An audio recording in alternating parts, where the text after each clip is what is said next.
नमस्कार, आप सभी का स्वागत है आप सभी के अपने चैनल हमारे एकेडमी में।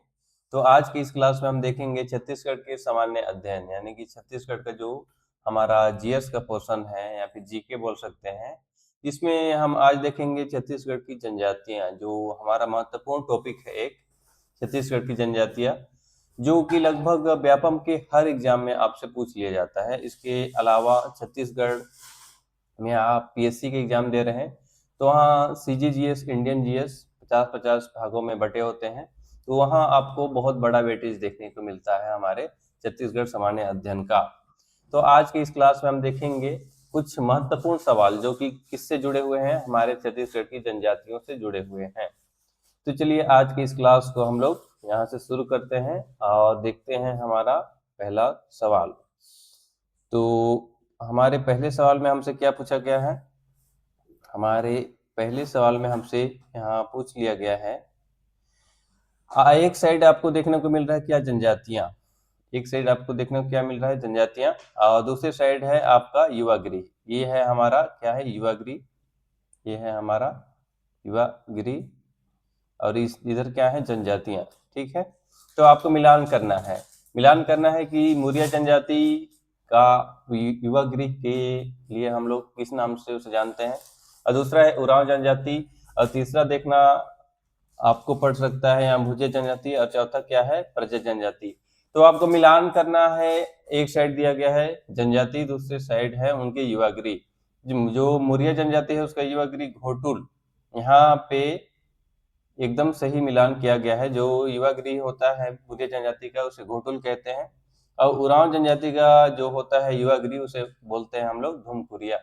इसके अलावा जो भूइया भूइया जनजाति है ये, उसे धांगर बसर, उनका जो युवा गृह होता है उसे धांगर बसर कहते हैं। अब आप लोग को लग रहा होगा ये युवा गृह क्या है। तो युवा गृह क्या होता है कि एक जगह होता है, स्पेसिफिक जगह होता है। हो सकता है वो एक घर बनाया गया हो या फिर कुछ एक स्थान हो सकता है। तो वहाँ कौन जाते हैं, हमारे युवा लोग जाते हैं और वहाँ सीखते हैं कि जो सामाजिक रीति रिवाज है, रहन सहन है, और वो अपने जीवन में आगे बढ़ने के लिए क्या क्या उनके लिए नियम कानून समाज के सीखे जाने के लिए जरूरी होता है, उन सबको वो लोग देखते हैं, वहाँ समझते हैं। और इसके लिए होता है हर जनजाति में युवा गृह। ठीक है, यहाँ से क्लियर होगा।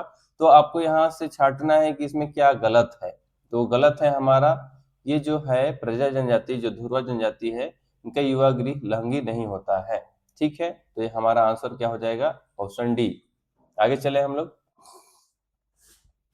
और आगे चलते हैं तो हमसे पूछा जाता है मौर्य जनजाति के घोटुल। घोटुल उनका भी एक क्या है, घोटुल उनका भी एक युवा गृह है। उनमें पूछा जा रहा है कि इसमें दो कथन आपको दिए गए हैं। तो इसमें क्या पूछ लिया गया है कि पहला और दूसरा कथन क्या सत्य है या फिर नहीं। तो पहला कथन हमको मिलता है, घोटुल के पुरुष सदस्य को चेलिक और महिला सदस्य को मोटियारिन कहा जाता है। ये जो स्टेटमेंट है हमारे सामने, ये बिल्कुल सही है। इसके बाद हम देखें तो हमारे सामने दूसरा स्टेटमेंट आता है, जिसमें पूछा क्या गया है, घोटुल के पुरुष प्रमुख को, यहाँ पुरुष प्रमुख की बात कही जा रही है, मतलब जो उसमें का लीडर होगा पुरुष का, उसे सिरदार कहा जाता है। और जो महिला के पक्ष की जो लीडर होती है उसे बेलोसा कहते हैं। ये दोनों स्टेटमेंट हमारे यहाँ पे सही हो जाते हैं। तो आंसर क्या होगा हमारा, सी हो जाएगा। एक और दो दोनों सही हैं। आगे चले हम लोग, आगे चलते हैं तो हमारे सामने आता है, फिर से आता है विवाह का प्रकार, और एक साइड हमें देखने को मिलता है जनजातियों के नाम। फिर यहाँ आपको मिलान करना है कि इसका आंसर क्या होगा। अपहरण विवाह, आपको बताना है कि अपहरण विवाह कौन से जनजाति में की जाती है। इसके अलावा दूसरा है सेवा विवाह, तीसरा है हठ विवाह, चौथा है विनिमय विनिमय विवाह। तो आप लोग इसका आंसर देने का प्रयास करेंगे कि इसका आंसर क्या हो सकता है। अपहरण विवाह किस जनजाति में की जाती है। तो इसका अगर मिलान देखें तो अपहरण विवाह की जाती है पैशोतुर जनजाति में, और सेवा विवाह की बात करें तो यह लमसेना जनजाति है उसमें की जाती है। हठ विवाह की बात करें तो ये पैठुल में होता है, और विनिमय विवाह की बात करें तो एक गुरावड़ जनजाति में की जाती है। ठीक है, यहाँ से हमारा क्या हो जाएगा आंसर, सीधा सीधा आंसर है 1 2 3 4, यानी कि ABCD यहाँ से हमको सीधा सीधा दिख रहा है। आगे चलें, और आगे हम लोग चलते हैं तो हमारे सामने एक सवाल आता है जिसमें पूछा गया है, उरांव जनजाति के धुमकुरिया युवा गृह, उनके जो धुमकुरिया युवा गृह में दीक्षा प्राप्त सदस्यों के 3 स्तर होते हैं। कितना? 3 स्तर की बात कही गई है। इसमें 3 स्तर कौन कौन से होंगे? पहला स्तर होगा एकदम युवा, नए, एकदम नए लोग होंगे। इसके बाद दूसरा मध्यम, मध्यम कहने का मतलब जो कुछ समय हो गया जिनको आए हुए, एकदम नए नहीं है। एक वरिष्ठ, तीसरे क्या होंगे? एकदम वरिष्ठ। तो इनमें क्या पूछा गया है? 18 वर्ष से अधिक क्या वरिष्ठ स्तर को क्या कहा जाता है? तो इनको बोला जाता है क्या? कोन्हा जोखर। और नए सदस्य को यहाँ बोला जाता है पूना जोखर, और मध्यम को बोला जाता है मूज जोखर या मध्यम जोखर। ठीक है, इसका हमारा आंसर क्या हो जाएगा? कोन्हा जोखर। जो सबसे वरिष्ठ होते हैं उन्हें कोन्हा जोखर के नाम से हम जानते हैं। आगे चलें, आगे चलते हैं तो यहाँ हमसे पूछा गया है क्या? हमसे पूछ लिया गया है किस जनजाति में तीर विवाह, तीर विवाह के बारे में पूछा गया है। तो यहाँ पे हमें पूछा गया है तीर विवाह को एक अनिवार्य सामाजिक परंपरा माना जाता है यदि लड़की को यहाँ वर नहीं मिलता है। क्या? अगर लड़की को वर नहीं मिल रहा है तो उसका शादी करा दिया जाता है तीर के साथ। यहाँ मान लीजिए यह एक तीर है, क्या है? तीर है, और यहाँ एक लड़की है, मान लीजिए एक लड़की है, इसका विवाह इससे करा दिया जाता है, इसे तीर विवाह कहा जाता है। लेकिन ये उस केस में होता है जहाँ पे क्या वर नहीं मिलते हैं, वो भी योग्य वर, ऐसे नहीं कि कोई भी, योग्य वर नहीं मिलते हैं तो तीर विवाह कराया जाता है। ये एक तरीके से सामाजिक परंपरा है उनकी, और इसे प्रतीकात्मक रूप से कराया जाता है। ऐसा नहीं है कि तीर के साथ शादी करा दिए तो जिंदगी भर तीर के साथ ही रह रही है, ऐसा कुछ नहीं होता है। ठीक है, ये प्रतीकात्मक विवाह होता है। ये कौन से जनजाति में होती है? क्या यह बिंझवार जनजाति में होता है? क्या यह बत्रा जनजाति में होता है? क्या यह भुजिया जनजाति में होता है? क्या यह कंवर जनजाति में होता है? तो आपको आंसर बताना है ये कौन से जनजाति में होता है। तो इसका आंसर देखें तो ये बिंझवार जनजाति में होता है हमारा क्या तीर विवाह। ठीक है, आप लोग इसे टिक कर लेंगे। आगे चलें, आगे चलते हैं तो हमारे सामने आता है हमारा छठा सवाल, और इसमें हमसे पूछा गया है छत्तीसगढ़ की किस जनजाति में विवाहित महिलाओं द्वारा सफेद साड़ी पहनना अनिवार्य परंपरा है जिसे सफेद वस्त्र धारण कहा जाता है। तो यहाँ आपको बताना है कौन सी जनजाति है यहाँ सफेद वस्त्र धारण करना अनिवार्य माना जाता है। क्या यह हल्बा जनजाति है? क्या यह भुंजिया जनजाति है? क्या यह कंवर जनजाति है? क्या यह उरांव जनजाति है? जो आपको बताना है कि कौन सी जनजाति है और उनकी विवाहित महिलाएं जिनका क्या हो गया है, शादी हो चुका है, और वो क्या सफेद साड़ी पहनती हैं, सफेद साड़ी पहनती हैं। ठीक है, सफेद साड़ी पहनती हैं। तो बताइए इसका आंसर क्या होगा? तो इसका सही आंसर देखें तो हमारा क्या होगा? भुजिया जनजाति। तो भुजिया जनजाति की महिलाएं शादी के बाद सफेद वस्त्र धारण करती हैं। ठीक है, आगे चले हम लोग, आगे हम पहुंचते हैं अपने 7वें सवाल पे, और यहाँ हमसे पूछा गया है बैगा जनजाति जनजाति के बारे में कुछ कथन स्टेटमेंट हमको देखने को मिलते हैं। पहला स्टेटमेंट क्या है? ये छत्तीसगढ़ की सबसे अधिक गोदना लोकप्रिय, यानी गोदना को प्रिय मतलब इसको सबसे ज्यादा गोदना पसंद है, तो ये गोदना प्रिय जनजाति है, बिल्कुल सही है। इसके मुख्य देवता बूढ़ा देव, बूढ़ा देव इनके मुख्य देवता हैं जो साल वृक्ष में पाए जाते हैं, ये भी स्टेटमेंट सही है। और तीसरा देखें तो बैगा पुरुषों द्वारा पहने जाने वाले छोटी धोती को कपची कहा जाता है, ये बिल्कुल गलत है।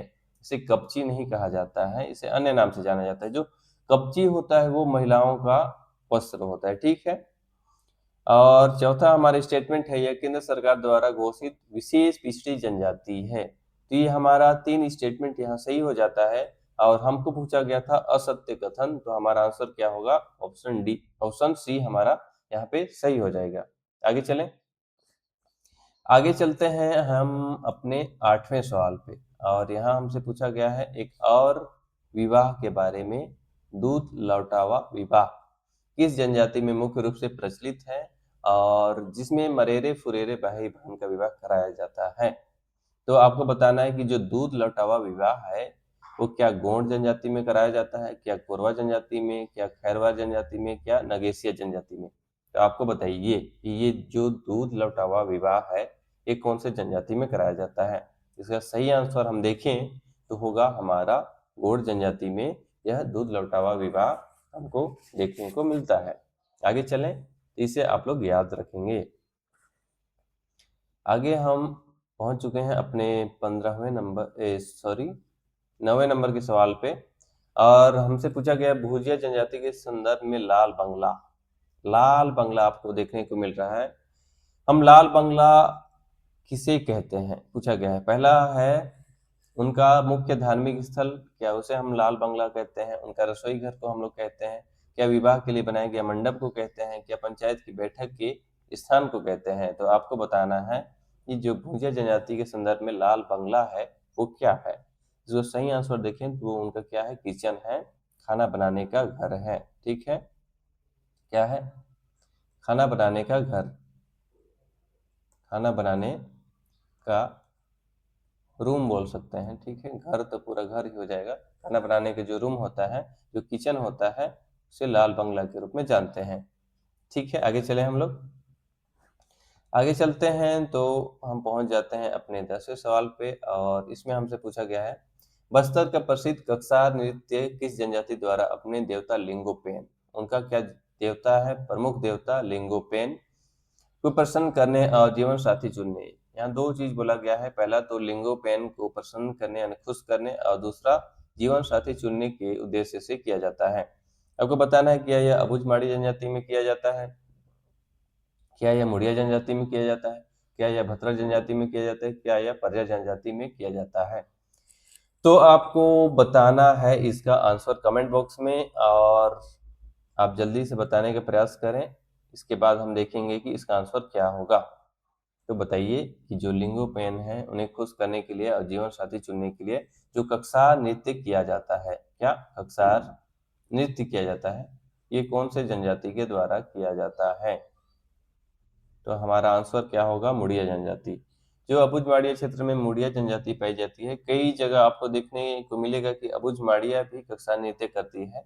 इसका यहाँ आपको आंसर लेना पड़ेगा मुड़िया, और अगर मुड़िया ऑप्शन में नहीं है तो कई बार अबुझमाड़िया भी इसका आंसर आप ले सकते हैं। ठीक है, तो ये रहे आज के हमारे 10 महत्वपूर्ण सवाल, 10 CGGS के महत्वपूर्ण सवाल, और जिसे हम लोग डिस्कस कर चुके हैं।